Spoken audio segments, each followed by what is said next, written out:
बरसाने के एक संत की कथा।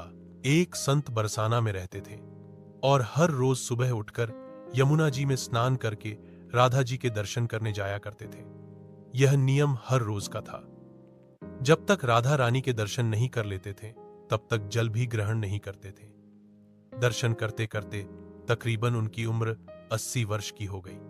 आज सुबह उठकर रोज की तरह उठे और यमुना में स्नान किया और राधा रानी के दर्शन को चले गए।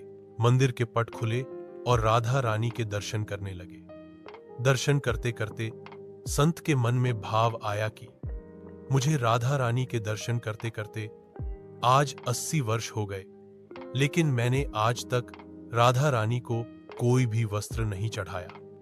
लोग राधा रानी के लिए कोई नारियल लाता है, कोई चुनरिया लाता है, कोई चूड़ी लाता है, कोई बिंदी लाता है, कोई साड़ी लाता है, कोई लहंगा चुनरिया लाता है, लेकिन मैंने तो आज तक कुछ भी नहीं चढ़ाया है।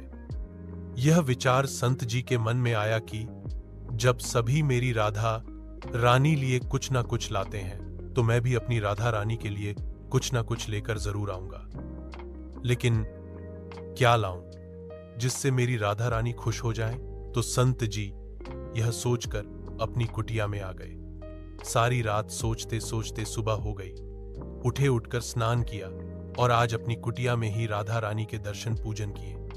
दर्शन के बाद मार्केट में जाकर सबसे सुंदर वाला लहंगा चुनरिया का कपड़ा लाए और अपनी कुटिया में आकर के अपने ही हाथों से लहंगा चुनरिया को सिला और सुंदर से सुंदर उस लहंगा चुनरिया में गोटा लगाए। जब पूरी तरह से लहंगा चुनरिया को तैयार कर लिया तो मन में सोचा कि इस लहंगा चुनरिया को अपनी राधा रानी को पहनाऊंगा तो बहुत ही सुंदर मेरी राधा रानी लगेंगी। यह सोच करके आज संत जी उस लहंगा चुनरिया को लेकर राधा रानी के मंदिर को चले।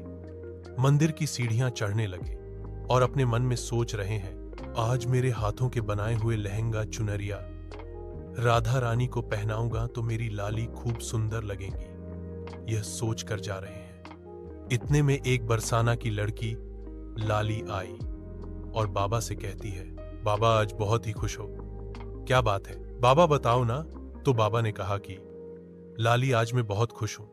आज मैं अपने हाथों से राधा रानी के लिए लहंगा चुनरिया बनाया है। इस लहंगा चुनरिया को राधा रानी जी को पहनाऊंगा और मेरी राधा रानी बहुत सुंदर दिखेंगी। उस लाली ने कहा, बाबा मुझे भी दिखाओ ना, आपने लहंगा चुनरिया कैसी बनाई है। लहंगा चुनरिया को देखकर वो लड़की बोली, अरे बाबा, राधा रानी के पास तो बहुत सारी पोशाक है, तो ये मुझे दे दो ना। तो महात्मा बोले कि बेटी, तुमको मैं दूसरी बाजार से दिलवा दूंगा। ये तो मैं अपने हाथ से बनाकर राधा रानी के लिए लेकर जा रहा हूं, तुमको और कोई दूसरा दिलवा दूंगा।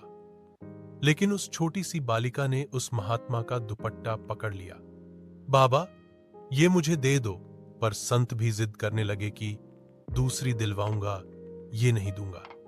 लेकिन वो बच्ची भी इतनी तेज थी कि संत के हाथ से छुड़ा लहंगा चुनरिया को छीन कर भाग गई।